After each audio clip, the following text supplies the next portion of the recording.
Some people pay a heavy price for looking down on others. For Robert Wilson, one of Boston's wealthiest businessmen, this lesson came when he discovered the true identity of the woman he saw as just a housekeeper in his home. That day, he was one step away from losing everything he owned. The first rays of morning light shone on the magnificent Victorian mansion in Back Bay, Boston's most prestigious neighborhood. This impressive three-story colonial-style home belonged to Robert Wilson, one of the most ruthless and successful figures in the city's financial world. Every corner of the house reflected Wilson's wealth and taste. Antique furniture from the 18th century, hand-woven Persian rugs specially imported from Iran, and original Monet and Picasso paintings worth millions of dollars hanging on the walls.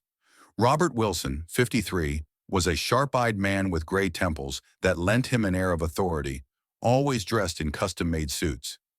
As the founder and CEO of Wilson Investments, he was known for his ruthlessness in the financial world.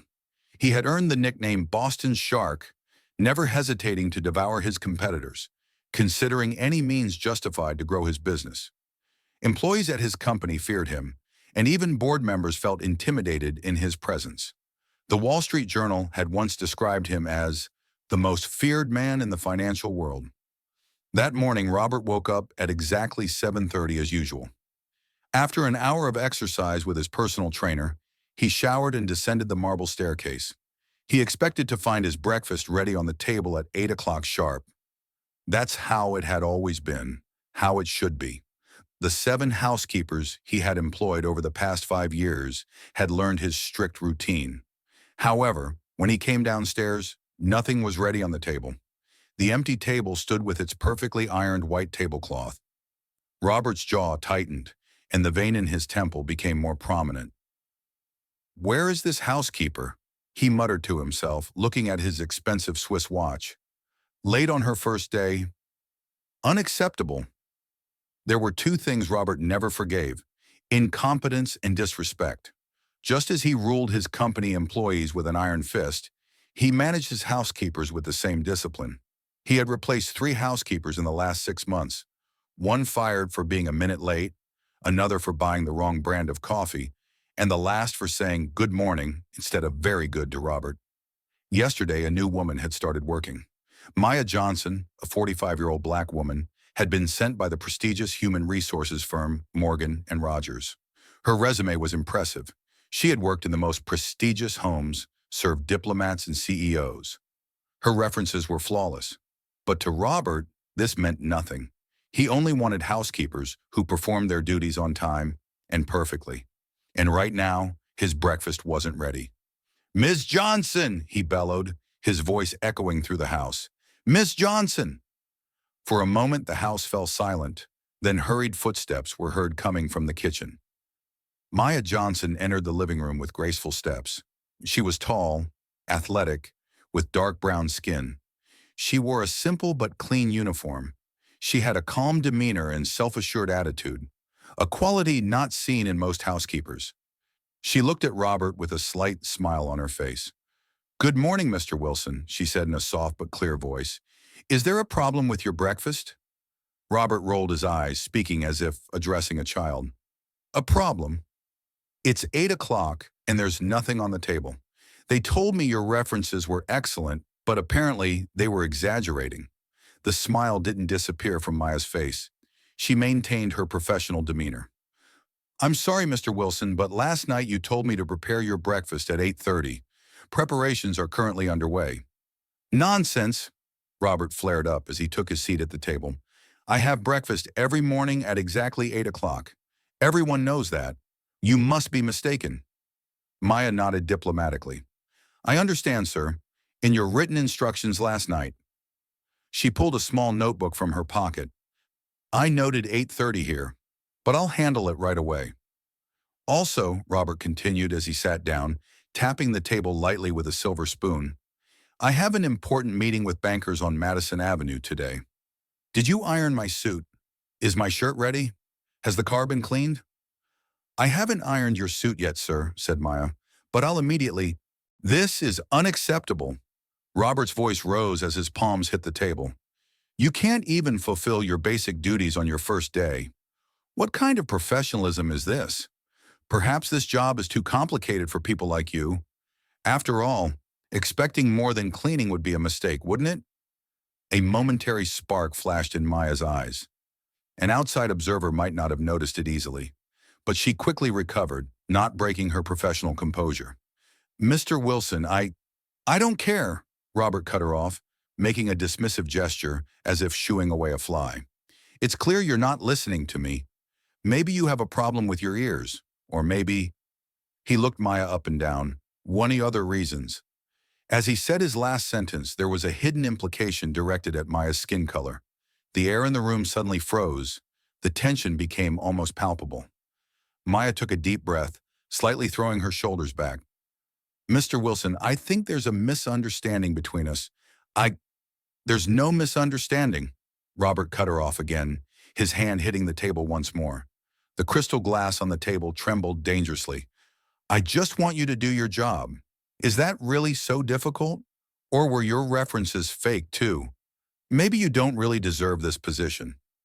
Maya's lips curved slightly, but she still maintained her composure. She had encountered people like this before. Mr. Wilson, I don't mean to be disrespectful, but... Then don't be, said Robert, dismissing her with his hand. He wasn't even making eye contact anymore, treating Maya as if she weren't there, or as if she were just an object. Now go and do your job, and don't keep me waiting again. I want to see my breakfast here in half an hour, exactly as I like it. Maya hesitated for a moment, as if she was about to say something, then slightly bowed her head and returned to the kitchen. Behind her, Robert's mutters echoed through the house. Why is it so hard to find good housekeepers? They don't even know how to take simple orders. Robert sat tensely at the table and began checking his phone. Emails, stock market news, the latest developments on social media. He had already forgotten the incident that had just occurred. For him, Maya was just one of countless employees in his home. Nameless, unimportant, worthless. A few minutes later, Maya returned with a silver tray in her hand. On the tray were a small coffee pot, 2 small plates, and a crystal glass of freshly squeezed orange juice. As she placed it on the table, her every movement was graceful and professional. Robert glanced at the tray without putting down his phone, frowning. What is this? He asked, pursing his lips. Every morning I want freshly squeezed orange juice, 2 eggs, 1 at apricot consistency, 1 fully cooked, and salmon on rye bread. What is this? Maya gently set the tray on the table, explaining as she wiped a corner of the table with a wet cloth. French-style eggs, homemade blackberry jam, and freshly baked sourdough bread, Mr. Wilson. Along with that is specially imported, freshly brewed Ethiopian coffee. With the ingredients I found in the kitchen, I thought of preparing a special breakfast for you. If you don't like it... I didn't ask you to think, Robert snapped, pushing the tray away. The porcelain cup wobbled dangerously. I just wanted you to follow my instructions. What kind of service is this?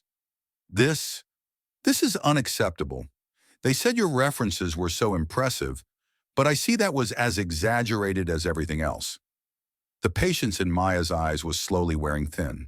A small muscle twitched in her face, but she quickly controlled it. Mr. Wilson, I don't care, Robert cut her off, standing up. He angrily pushed the tray, and coffee spilled onto the table. I'm already late. I need to go to work. When I return, I want my suit ironed and ready, and maybe by then you'll have learned how to cook, or at least how to follow simple instructions. Maya stepped aside for Robert, watching as the coffee stained the tablecloth.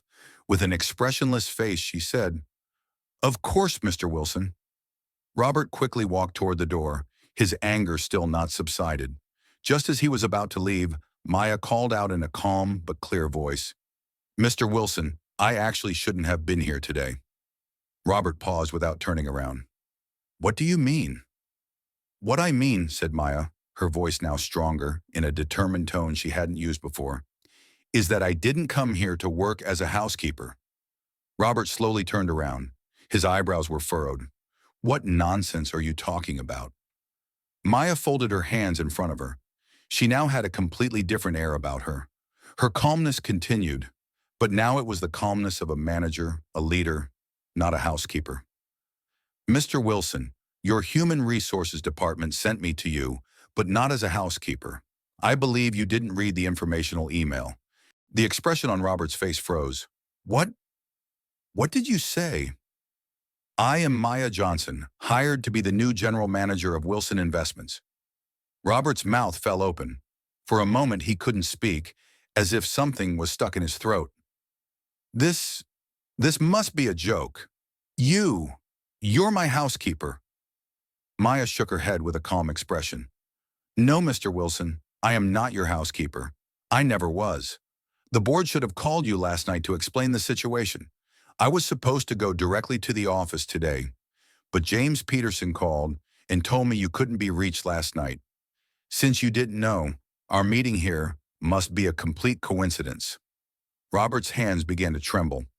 The blood seemed to drain from his veins. His face turned pale. This is nonsense. I own Wilson Investments." "No, Mr. Wilson," said Maya, now moving to the other side of the table. She now had a completely different posture, equal to, perhaps even superior to, the man in front of her, reflecting confidence. "You own 30% of the company. The board owns the remaining shares, and they decided a change was necessary to save the company." "Save it?" Robert's voice was now trembling. He tried to give a sarcastic laugh, but it came out as a rasp in his throat. "Wilson Investments doesn't need saving. We're leaders in the financial sector." Maya tilted her head slightly, as if there was an illogical child in front of her making an argument. "Mr. Wilson, your company has lost 40% of its value in the last 3 quarters. 5 of your major clients have already stopped working with you. Your employee turnover rate is 3 times the industry average. Your attitude this morning also shows how well-founded the board's concerns are. But who are you?" Robert's voice was now trembling. All his confidence seemed to have been stripped away. "Where did you come from?" Maya elegantly pulled a business card from her purse and placed it on the table. "MBA from Harvard Business, PhD in finance from Princeton. I've been working as a senior consultant at Morgan Stanley for the past 5 years and have rescued 3 companies from the brink of bankruptcy. Before that, I was at BlackRock, and before that, I was a director at Goldman Sachs. I've been named in the Wall Street Journal's Most Innovative 50 Names in Finance list 3 times. The board thinks I can save Wilson Investments too." Robert took the card. His hand was shaking so much that he almost dropped it. As his eyes scanned the titles and achievements on the card, the blood continued to drain from his face. "But why didn't you tell me?" A slight smile appeared on Maya's face. "Didn't human resources inform you? Besides, I tried to tell you this morning, but you kept interrupting me. You didn't even bother to listen." Robert grabbed the edge of the table as if looking for support. "So why are you here in my home? Why did you act like a housekeeper?" "It was the board's idea," said Maya, now sitting in the chair. She spoke with a comfortable manner, as if she were the host and Robert was a guest.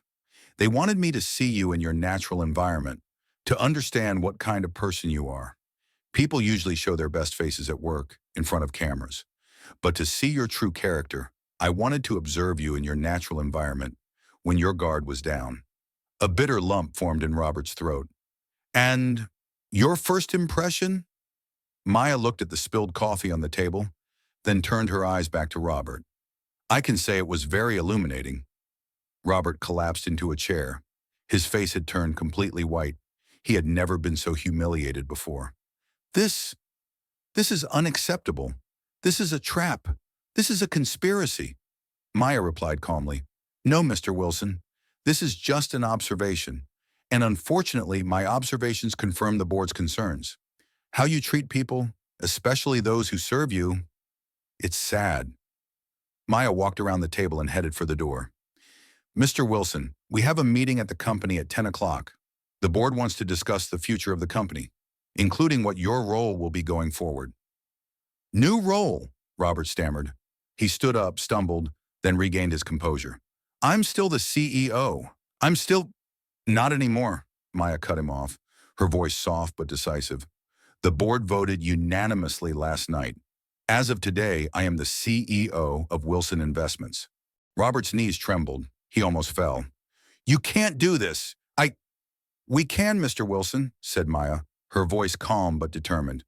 And we did. I'll see you at the meeting. I advise you to be on time. I don't like people being late for meetings. As she walked to the door, she paused, adding without turning around, "And by the way," she shrugged slightly, "I won't be ironing your suit. I'm not your housekeeper anymore." As Maya closed the door behind her, Robert Wilson was left frozen in his own living room. For the first time in his life, he had completely lost control. And worst of all, he had lost it to someone he had just humiliated and looked down upon. The central building of Wilson Investments was an impressive 40-story skyscraper made of glass and steel, rising in Boston's financial center.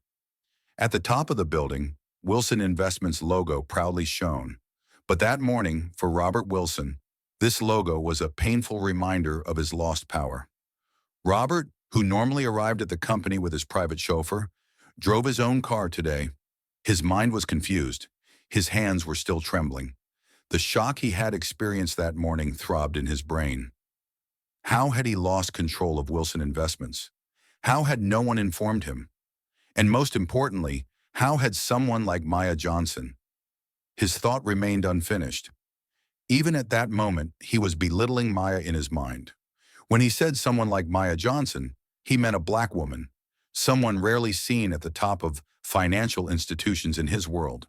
This prejudice was so deeply ingrained that he didn't even notice it in his own thoughts. As he rode the elevator to the 40th floor, a knot formed in his stomach. Normally, employees would greet him and bow respectfully when they saw him. Today, however, there was a change in the looks. Some curious, some almost watching him with pleasure. The gossip must have already spread. The meeting room was the most impressive venue in the company. Huge glass windows with a view of Boston, a massive wooden table for 20 people in the center, valuable artworks on the walls. Robert usually felt proud every time he entered this room. Today, he felt like a condemned man. When he opened the door, the board members had already gathered. James Peterson, the chairman of the board, in his 60s with graying hair and sharp eyes, sat at the head of the table. The other 6 members, all leading figures in the financial world, were arranged around the table, and right next to Peterson sat Maya Johnson. Maya now looked completely different. She wore an elegant gray suit with a thin scarf around her neck.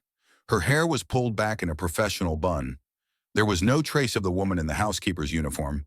Standing before him was one of Wall Street's most powerful women. "Ah, Robert," said Peterson, looking up. "Welcome. Please sit down." Robert walked toward the chair at the other end of the table. Maya now sat in what was normally the CEO's seat. This symbolic change made his stomach turn. "This is ridiculous," said Robert, trying to control his voice. "Why wasn't I informed? I'm the founder of this company." Peterson replied in a relaxed manner. "We called you last night, Robert. 3 times. Your phone was off. We had planned for you to meet Maya at the office today, but it seems you met earlier." "Yes, met is one way to put it," said Robert, giving Maya a sideways glance. "In my home, disguised as a housekeeper?" Maya maintained her composure. "Mr. Wilson, I didn't disguise myself as a housekeeper. I just wanted to meet in an informal setting." "And how fortunate that was," interjected Jane Harrison, the only female member of the board. "We've read Maya's morning report. Her impressions were illuminating." "Report?" Robert's voice rose. "What report? What did you tell them?" He had turned to Maya, his anger visible in his eyes. "Just the facts," said Maya calmly. "How I was received, how you behaved, what you said." "This was a trap," shouted Robert, jumping to his feet. "You all set me up." "Sit down, Robert," said Peterson, his voice stern and authoritative. "You won't achieve anything by yelling at us. The company's situation is bad enough as it is." Robert slowly sat back down, but his anger hadn't subsided.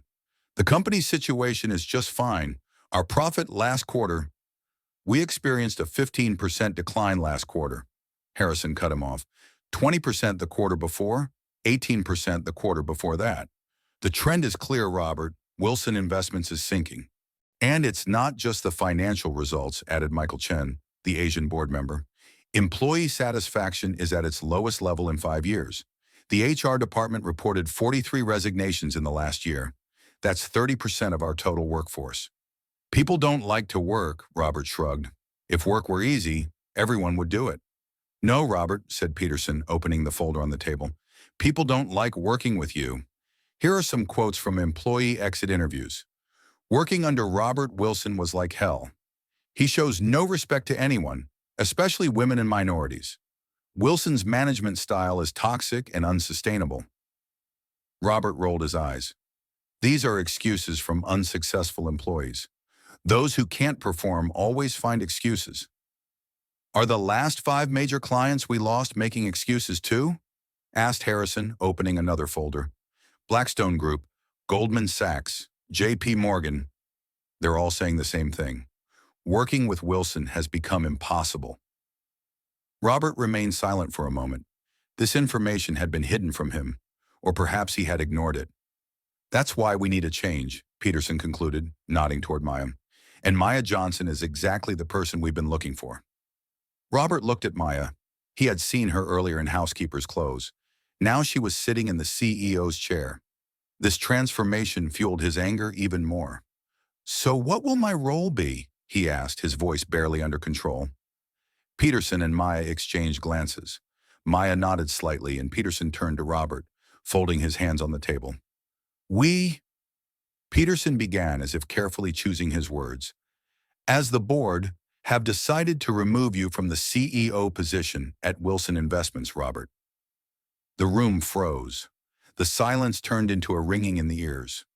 Robert's face first turned red, then completely white, then red again, as if his blood didn't know where to go in his body. Are you firing me? Robert's voice now sounded cracked. His eyes were wide with disbelief. No, said Maya, addressing Robert directly for the first time. Her voice was calm, professional, and clear. We're not firing you from the company. We want to keep you as a consultant, with the title Founding Strategist. You are the founder of the company, Robert. We value your knowledge and experience. Robert looked at Maya with disbelieving eyes. He seemed glued to his chair, motionless, frozen. When he remembered how he had humiliated her that morning, his face reddened with shame. He had belittled this woman by saying, people like you, assumed she was a housekeeper, given her orders. Now he was coming under her command, begging for mercy from her.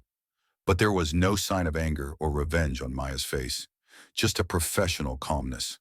She didn't seem to take Robert's behavior that morning personally, or perhaps, even worse, she was used to being treated that way. Why? Asked Robert, his voice coming out hoarse. Why aren't you firing me completely?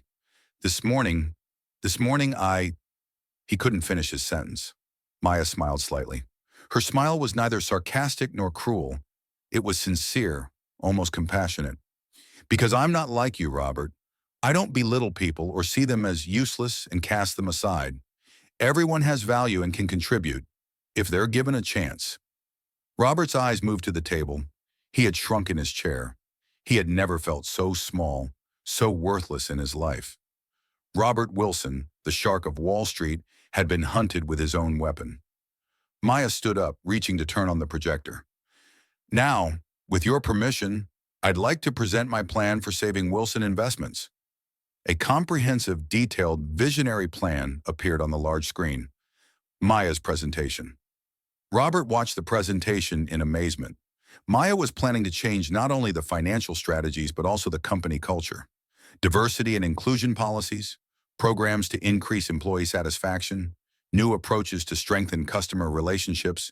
As Maya spoke, Robert became impressed not only with her financial intelligence, but also with her mastery of human relations. Throughout the presentation, board members frequently nodded in approval, taking notes. Each of Maya's suggestions was logical, feasible, and innovative. As Robert sat quietly in his corner, his shame for how he had behaved that morning grew exponentially. Until that moment, he realized how blind he had been not to see how talented and intelligent the woman in front of him was. All he had seen was her gender and skin color. He was too prejudiced to see her true value. When Maya finished her presentation, the board applauded, standing up. There was admiration and hope in their eyes, emotions that hadn't been seen at Wilson Investments for a long time. Peterson turned to Maya. Impressive, Ms. Johnson. You've exceeded our expectations even on your first day. Maya bowed her head in thanks. We're all on the same side, Mr. Peterson. Our goal is to return Wilson Investments to its former glory, even better. After the meeting, as the board members surrounded Maya, talking excitedly, Robert headed for the door. No one was paying attention to him. The man who once had everyone stand up when he entered the room was now invisible. But Maya noticed him. "Mr. Wilson," she called out, "could we talk for a moment?" Robert hesitated, then nodded and stayed in the room. After everyone else had left, Maya approached him. "I want to apologize for what happened this morning," said Robert, his eyes fixed on the floor. I, I shouldn't have behaved that way." Maya looked at him carefully. "No, you shouldn't have. But unfortunately, I'm not the only person you've treated that way, am I?" Robert raised his head to look at Maya. "What do you mean?" "My interviews with employees," said Maya. "HR complaints, testimonies from past housekeepers. They all show the same pattern, Robert. Disrespect toward people, especially toward certain groups. Women, minorities, lower-level employees." Robert's face reddened again. He became defensive. "I'm not prejudiced." "Maybe not consciously," said Maya with understanding in her voice. "But your behavior says otherwise. And this affects not only the company culture, but also the company's performance. People are afraid to work with you, Robert, and fear kills creativity, loyalty, and productivity." Robert swallowed. The lump in his throat had grown. "So what happens now?" Maya closed the folder on the table. "I'm going to give you a chance, Robert. I know something that not everyone knows. You're actually a good strategist. Your financial skills are extraordinary. Beneath the visible shell, there's a very valuable brain. But your relationships with people need work." "So, I can still work at the company?" There were traces of hope in Robert's voice. Maya nodded. "Yes, but in a new position, as a strategic consultant. You won't have direct contact with people, at least for now. And," she paused, fixing her eyes on Robert, "with one condition." "What's that condition?" asked Robert, now genuinely curious. "Diversity and inclusion training," said Maya, "and a therapist for anger management." Robert's first instinct was to refuse. Who did this woman think she was? She was going to send him to training? To a therapist? Absurd. But then he thought about his behavior that morning, how he had belittled Maya, and what situation he was in now. He had lost Wilson Investments, or at least his position at the head of the company. What were his options? Would he start another company? At his age, in this economic environment? Or would he accept Maya's offer and perhaps try to really change? He took a deep breath, feeling more vulnerable than he ever had. "I accept," he finally said, his voice trembling. Maya smiled slightly and extended her hand. "Then to new beginnings." Robert hesitantly extended his hand and shook Maya's. Her hand was warm and strong, much stronger than Robert had thought. 6 months had passed. Wilson Investments had changed beyond recognition. Under Maya Johnson's leadership, the company was restructured, new clients were gained, and the share value increased by 60%. But the biggest change was in the company culture. Maya implemented policies that emphasized diversity and inclusivity. She hired talented people from different backgrounds. She started mentoring programs for women and minorities. Employees could now freely express their ideas, and everyone's contribution was valued. The most surprising change, however, was in Robert Wilson. At first, he had been resistant, even hostile. He hadn't wanted to attend the training sessions, hadn't listened to the therapist, and had turned up his nose at the changes Maya implemented. But as time passed, slowly but surely, Robert began to change too. After the training sessions and therapy sessions, he began to see the problematic patterns in his own behavior. He realized how, throughout his life, without being aware of it, he had been prejudiced against certain groups of people. For the first time, he saw how the system he was a part of excluded some people and favored others. As a strategic consultant, his contribution to the company was now appreciated, but this time for the right reasons. Maya recognized and valued his financial genius. Together, they were developing new strategies for Wilson Investments. That Friday, as Robert was working in his office, there was a knock at his door. That voice, which he had once found intimidating, now was almost comforting. "Come in," he said, looking up. Maya Johnson entered with files in her hand. She wore a navy blue suit. Her hair was left loose. She now looked more comfortable, more natural. She knew she didn't need to look formal to prove her power. "Hello, Robert," said Maya with a smile. "Have you had a chance to review the latest financial projections? We might need to rethink our plans for the Marshall Project." Robert stood up. He now felt comfortable in Maya's presence. "Yes, I have some suggestions. Would you like to sit down? I have a few graphs I'd like to show you." They began discussing strategies together. Robert's analysis was sharp and on point. Maya listened carefully to his suggestions, asked questions, added her own ideas. The old Robert wouldn't have tolerated his ideas being questioned, but now he appreciated Maya's questions. They pushed him to think better, to analyze more deeply. At one point, Robert paused. He looked out the window at the Boston skyline. The sun was setting, painting the sky in shades of orange and purple. "Maya," he said, his voice softer than usual, I want to thank you." Maya looked up at him. "For what?" "For not completely casting me aside," said Robert. "That day, in my home, the way I treated you, I'm sorry. I'm truly sorry." Maya remained silent for a moment, then smiled slightly. "I know, Robert. I also know that change isn't easy, but you're trying, and that's important." Robert nodded. "I remember how angry I used to get at people who behaved the same way. I found them arrogant and disrespectful, but I never looked in the mirror." "It's hard for people to see themselves," said Maya. "But when you start to do that, real change becomes possible." "There's still something I don't understand," said Robert. "Why did you give me a second chance? That day you could have fired me completely, but you didn't. Why?" Maya closed the files and leaned back. She remained silent for a while, as if thinking about the question. "Because everyone deserves a second chance, Robert, and I always believe in people's potential, even when they can't see it themselves." Robert took a deep breath. "Fortunately, you saw what I couldn't see."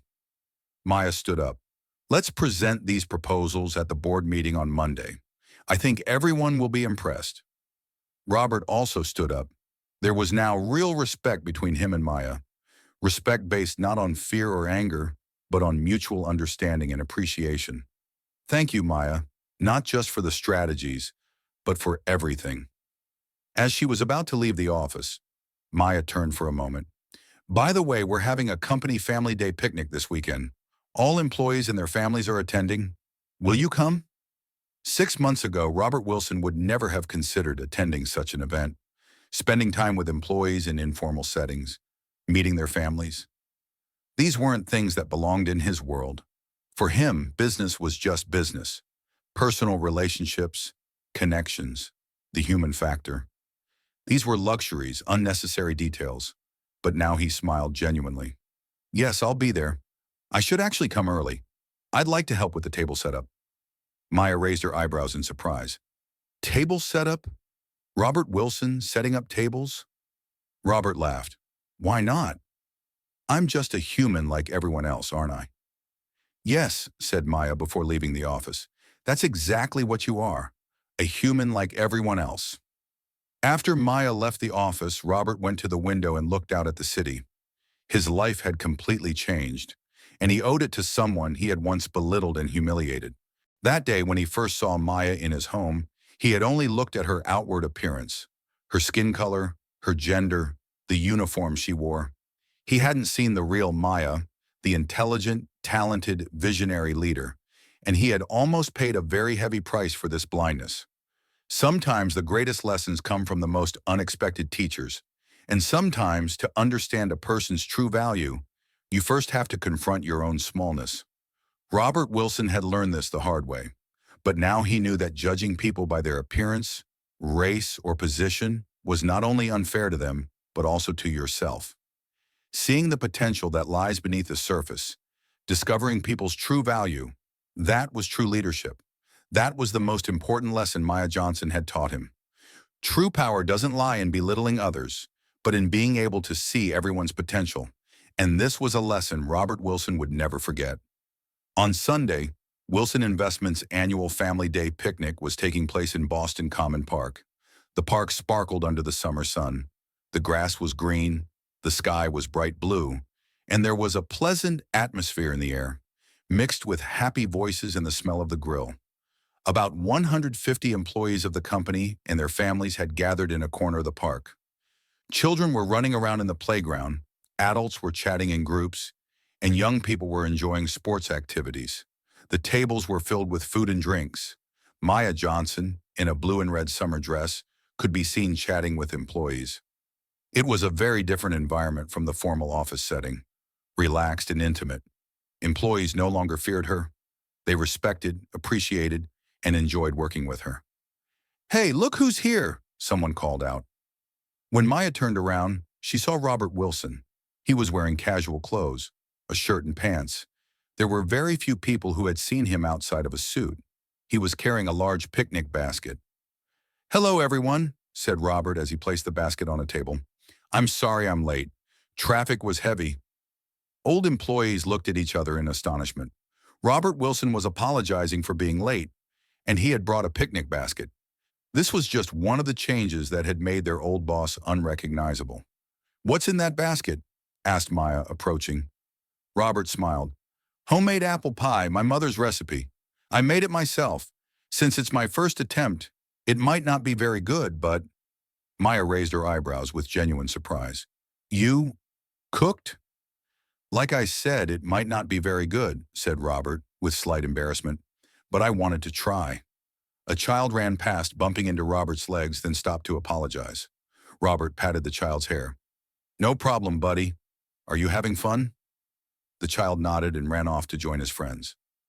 As Maya watched this scene, a warm feeling spread through her chest. Change is possible, she thought. If someone really wants to change, they can. Robert looked around, his chest swelling with pride. This is a wonderful event. Everyone looks so happy." "Because they are happy," said Maya. "In the last 6 months, employee satisfaction has increased by 70%. Turnover rate has decreased by 80%. People are now proud to work at Wilson Investments." Robert nodded. "And we owe all this to you, Maya." "Without you," Maya cut him off. "I was just a catalyst, Robert. The real change happened in the company, in the culture, and in you." Robert's eyes welled up.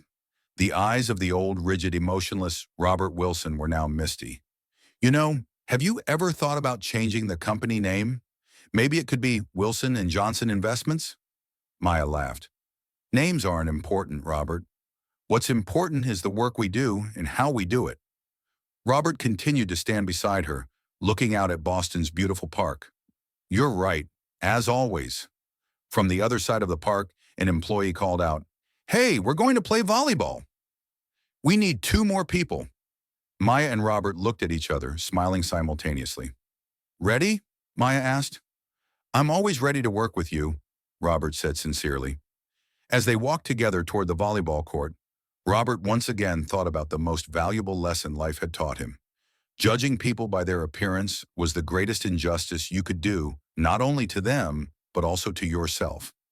Maya Johnson had been his life's greatest lesson, and he would never forget it.